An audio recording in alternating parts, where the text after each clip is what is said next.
अंदर की बात यह है कि मोदी जी के साथ हमारे अमित शाह जी शायद कहीं घूमने गए और सदन को अपने भगवान की मर्जी पे खिलौने की तरफ फेंक के चले गए।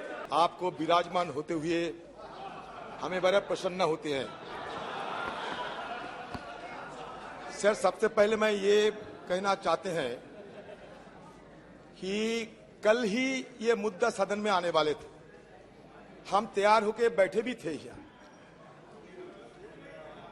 लिस्टेड भी हुई थी सर, लेकिन पता नहीं सत्तारूढ़ पार्टी की तरफ से, कल मैं आसन पे नहीं था इसलिए नहीं आया सर, सत्तारूढ़ पार्टी की तरफ से कल सदन को ठप कराया गया। ये हमारी संसदीय परंपरा में ऐसा नहीं देखा कि ये संसद ठप कराते हैं और सत्तारूढ़ पार्टी खुद, और दूसरी देखा कि हमारे गृह मंत्री नदारत रहे सदन से और स्टेट मिनिस्टर होम वो भी नदारत रही। तो बाद में पता चल कि अंदर की बात क्या है। अंदर की बात यह है कि मोदी जी के साथ हमारे अमित शाह जी शायद कहीं घूमने गए और सदन को अपने भगवान की मर्जी पे खिलौने की तरफ फेंक के चले गए। सर, आज जब सदन में आए, विषय पे बोले सर, विषय में क्या अमित शाह जी बोल रहे थे। सर, आज जब सदन में आए तो अच्छा लग रहे थे कि हमारे अमित शाह जी बार बार जवाहरलाल नेहरू जी को और कांग्रेस पार्टी को तारीफ कर रहे थे। मैंने सोचा क्या देख रहे हैं भाई, ये दिन है या रात है। मैं तो सोचा कि दौड़ के जाए और अमित शाह की मुंह में शक्कर शहद डाले, क्योंकि अमित शाह की मुंह से नेहरू जी की तारीफ, कांग्रेस की तारीफ बकाई, ये मेरे लिए बड़ा अच्छा लगे। लेकिन कुछ ही समय बाद ये पता चले कि पंडित जी नहीं अध्यक्ष जी, जिनको मैंने पंडित नेहरू जी ने तारीफ नहीं करी है, मैंने जो पंडित नेहरू जी ने कहा वो कोट अनकोट कहा है, उसको तारीफ मानना है तो मुझे कोई आपत्ति नहीं है। सर, एक ही बात कहना चाहते हैं कि मान्यवर इधर उधर की बात ना कर, बता कफिला कैसे लूटा। मैं ये कहना चाहते हैं आपको जब जरूरत पड़ते हैं तब नेहरू जी को सहारा लेने पड़ते। आप अगर नेहरू जी को सहारा बराबर लेते रहते तो आज हिंदुस्तान में ये मणिपुर, हरियाणा हमें देखने को नहीं होते। ये आप मान के चलिए, ये दिल्ली है, दिल्ली, और ये दिल्ली हमारा दिल है। एक दिन मैंने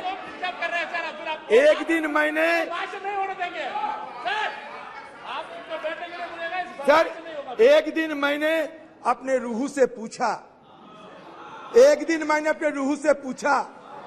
ये दिल्ली क्या है। जब जवाब में ये बताए गए मानो आसमान जिस्म है तो दिल्ली उसका जान है। तो ये दिल्ली के साथ बार बार क्यों छेड़खानी किए जा रहे हैं, ये मैं आप लोगों से पूछना चाहते हैं। आपने खुद अपने वक्तव्य में ये पेश किए कि 1911 में ये कलकत्ता से राजधानी उठ के दिल्ली आए। बिल्कुल सही बताया आपने। ये 1990 में बालाकृष्ण कमेटी की रिपोर्ट और recommendation I. 69th amendment 1991 was passed by Parliament, which inserted Articles 239AA and 239BB in the Constitution and provided for a legislative assembly in Delhi. In short, the 69th Amendment Act roughly restored the kind of governance system that was offered to Delhi in 1952, a union territory with a legislative assembly, council of ministers, and an elected chief minister with limited mandate. ये union territory बने 1956 में। देखिए, मेरा सिर्फ यही कहना है कि आप जो भी कहे, शंका हमारे इसलिए है कि हिंदुस्तान में से एक ही राज्य दिल्ली नहीं है। अगर दिल्ली में इस तरीके की छेड़खानी होते रहेंगे तो इसके चलते आप धीरे धीरे हिंदुस्तान की बाकी राज्यों में एक किस्म के ही हमला करते रहेंगे। अगर आपको ये लगे कि यहां घोटाला होते रहते, ये घोटाले के लिए क्या ये बिल लाना जरूरी था? आपके हाथ में ईडी है, सीबीआई है, कितने सारे फौजें हैं आपके हाथ में, कितने सारे शक्तियां हैं आपके जेब में, तब उसको इस्तेमाल क्यों नहीं करते? ये घोटाला की चलते, घोटाला की विरोध करने के लिए आपको क्या ये बिल लाना जरूरी था? मैं ये सवाल पूछना चाहते हैं। दूसरी सवाल ये है कि देखिए ये अध्यादेश की घोषणा लोकतांत्रिक और न्यायिक विचार विमर्श का दरकिनार करने का एक स्पष्ट प्रयास है। क्योंकि मैं बता रहा हूं, क्योंकि सुप्रीम कोर्ट की 2023 संविधान पीठ के फैसले के महज 6 दिन बाद ही 17 मई 2023 के अध्यादेश को मंजूरी देने वाले कैबिनेट प्रस्ताव पारित किया गया था, जबकि अध्यादेश को 19 मई को ही कानूनी रूप दिया गया और उसी शाम जैसे ही सुप्रीम कोर्ट की छुट्टियां शुरू हुई, इस अध्यादेश को जनता के लिए लागू कर दिया गया। ये सही है, ये गलत? अब बताओ, इतना जल्दबाजी क्यों आपको लगे कि अध्यादेश के तहत ये बिल लाना जरूरी समझा है आपने? क्यों ये अध्यादेश लाने की क्या जरूरत थी? आप तो सीधा बिल ला सकते। ये जरूरी क्या थी? ये इमरजेंसी क्या थी? एक्स्ट्रा ऑर्डिनरी सिचुएशन क्या थी उस समय? आपको सदन में ये बताना पड़ेगा। देखिए 1991 में the parliament also pass the government of national capital territory of Delhi act to supplement the constitutional provision relating to the legislative assembly and the Council of Ministers. It conferred on the Assembly the power to legislate on all matters in the state list as well as the concurrent list except land, police and public order. Further, in 2018, the Constitution Bench of the Supreme Court has dealt with the issue of the powers of Delhi government. Supreme Court involved the interpretation of Article 239AA of the Constitution, which deals with the governance structure of the national capital. In the ruling, the Constitution Bench held that although Delhi could not be accorded the status of a state, the concept of federalism would still apply to it. ये संघीय ढांचा के लिए हमें चिंता जरूर करना पड़ेगा, क्योंकि हिंदुस्तान में अगर संघीय ढांचा ना बचेगा तो हिंदुस्तान तबाह हो जाएगी। इस कगर में हिंदुस्तान ना जाए, इसलिए हमें चिंता करना जरूरी है। The 2018 ruling said that with the introduction of Article 239AA in the Constitution, Parliament envisaged a representative form of government for Delhi while seeking to provide a directly elected legislative assembly with legislative powers over matters within the state list and the concurrent list barring those exempted.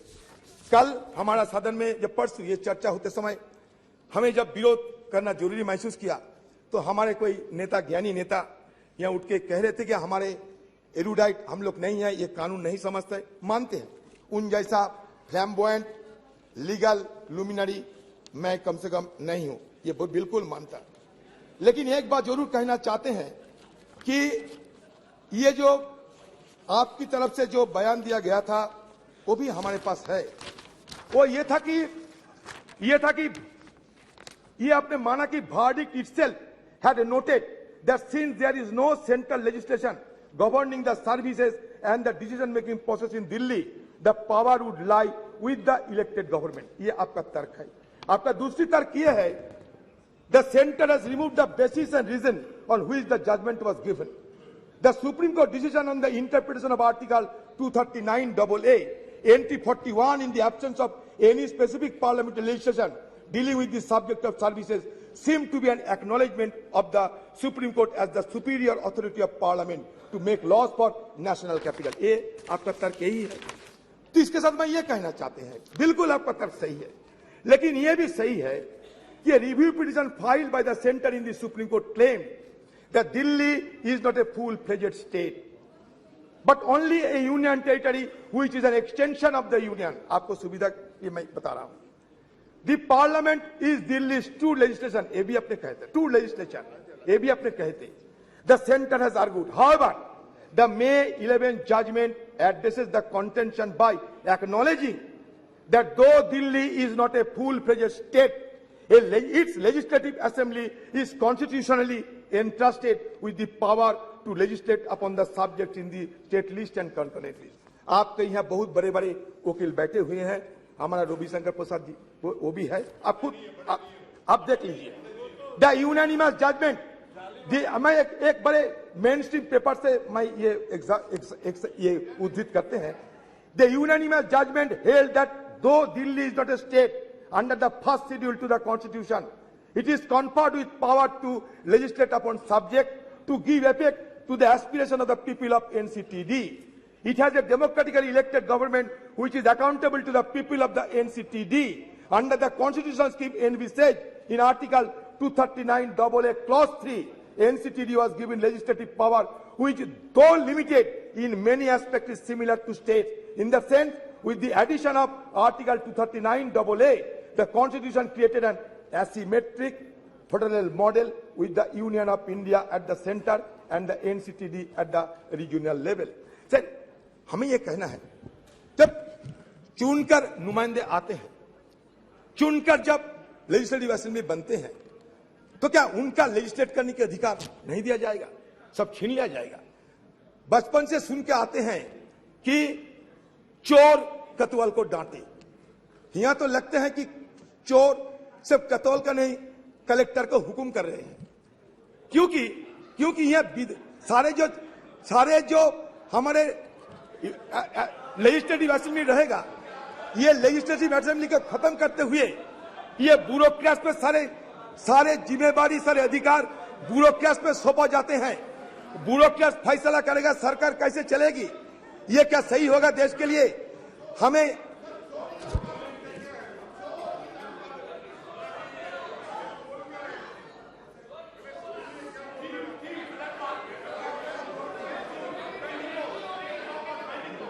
Sir, जहां आपको गलत लगे छांट दीजिएगा, कोई हर्ज नहीं. मैंने कहा कि कहावत की तरह, ये कहावत है, मैं अपनी बात नहीं. The court had held that the executive power of the Delhi government was coextensive with its legislative power. That is, the executive arm of the government covers all the subjects, including services except public order, police, land, for which the legislative arm can make laws. आप ये कह सकते हैं कि हमारे parliament उससे भी शक्तिशाली है. बिल्कुल आप कह सकते हैं, आपको अधिकार है. लेकिन इसमें और एक बात है, ये मैं नहीं कह रहे हैं, ये डॉक्टर PDT आचार्य साहब, एक कॉन्स्टिट्यूशनलिस्ट, वो कह रहे क्या जानते हैं? When we analyze the key provision of this ordinance in terms of Article 239AA as well as GNCTD Act 1991, it will be found to not be in conformity with the Constitution. Article 239AA Clause 7 empowers Parliament to make a law to supplement the provisions contained in that article. मानते हैं, लेकिन इसके साथ क्या होते हैं? To supplement the provision does not mean making contrary provision. Parliament has not given any power in this article to make a law conferring all powers on the Lieutenant Governor with respect to the administration of the territory of Delhi. हमारा आपत्ति ये है, ये कानूनी आपत्ति है sir. ये हम कोई मनगढ़ंत आपत्ति नहीं करते, कोई अलायंस के चलते या कोई दूसरी वजह से. ये हमारे फेडरल स्ट्रक्चर इसमें बड़ा संगीन हालत में गुजर सकते, इसलिए हम पहले ही चेतावनी देना चाहते हैं. आप यहाँ कहते हैं कि हम ये क्या बनाएंगे, एक नया एक ढांचा बनाएंगे NCCA से. क्या होगा उसमें जो चीफ मिनिस्टर रहेगी उनकी बात नहीं चलेगा, जो सेक्रेटरी वो फैसला करेगी, और सेक्रेटरी अगर चाहे तो चीफ मिनिस्टर की कोई सिद्धांत पे वो वेटो भी दे सकते हैं. ये चीफ सेक्रेटरी ये क्या करते हैं? Chief secretary would represent the will of the officer of the GNCTD, government of the national capital territory of Delhi. Supreme court क्या कहते हैं? सुप्रीम कोर्ट कहते हैं, supreme court had envisaged a neutral civil service carrying out the day-to-day decision of the council of ministers. The NCCSA attempts to bring civil service officers out of the administrative control of the elected ministers who embody the will of the people and transform them into power lobby. हमारा यही कहना है कि सारे क्षमता अगर bureaucrat पे छोड़ देंगे आप, तो हमें चुनकर यहाँ आने की क्या जरूरत है। ये ट्रिपल कमांड, हमारे जो ट्रिपल कमांड जो चलते हैं, एक बार जनता में चुनते हैं, चुनने के बाद यहाँ आते हैं, यहाँ हम लोग आम लोगों के लिए हमारी जिम्मेवारी दिखाते हैं। अकाउंटेबिलिटी आम लोगों के समीप हमें रखना पड़ते। ये जो ट्रिपल चेन जो कमांड है, ये ट्रिपल चेन कमांड हमारी देश की बुनियादी ढांचे के लिए एक अहम हिस्सा होते हैं। अब इसको तोड़ने का कोशिश करते हैं, इसलिए हमारी आपके विरोध या खड़ा होने पड़ते। सर हो गया सर। और एक बात है सर, ये सर देखिए, ये और एक बात है, there is yet another provision, ये 45J+4 which introduces a new procedure for summoning and proroguing a session of the assembly. Under the present constitutional system, the decision to convene a session of the legislature is taken by the cabinet. यहाँ भी ऐसा होते हैं, आप फैसला करते हैं कब सदन चलेगा या नहीं। Thereafter it is conveyed to the governor. आप क्या करते हैं, प्रेसिडेंट को भेजते हैं, यहाँ गवर्नर को भेजा जाते थे पहले, who signed the summons. This is the practice followed in all countries where the parliamentary system of government exists. But a strange and inscrutable procedure has been introduced by this ordinance.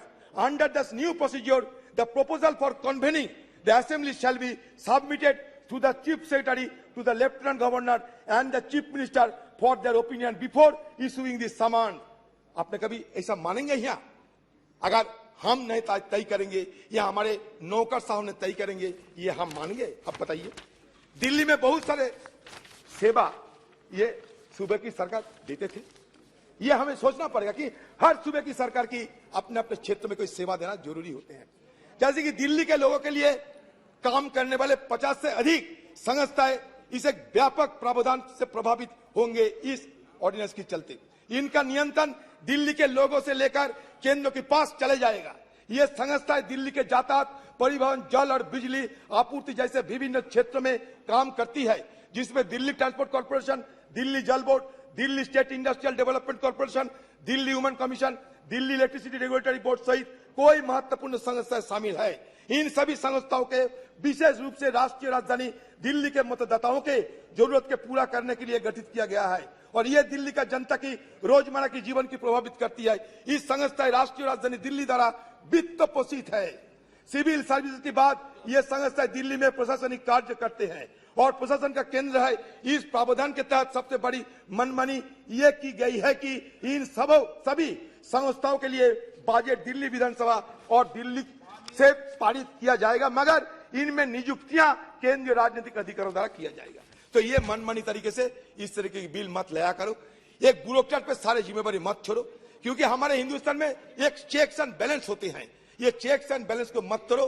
अगर checks and balance टूट जाएगा तो हिंदुस्तान नामक जो देश है इसके लिए बड़ा खतरा पैदा होगी। इसलिए कहते हैं आप भगवान आपको ज्यादा ज्ञान दे, आपको ज्यादा बुद्धि दे और ये आप प्रत्याहार करें। सर, मैं मेरे मित्र माननीय अधीर रंजन जी से सिर्फ इतना पूछना चाहता हूं कि इनके पंजाब के माननीय सदस्य बिट्टू जी बैठे हैं, मनीष जी बैठे हैं, अमर सिंह जी बैठे हैं, इनके दिल्ली के नेता संदीप दीक्षित जी रोज बयान पे बयान दे रहे हैं, तो इनका क्या मत है इसके विषय में?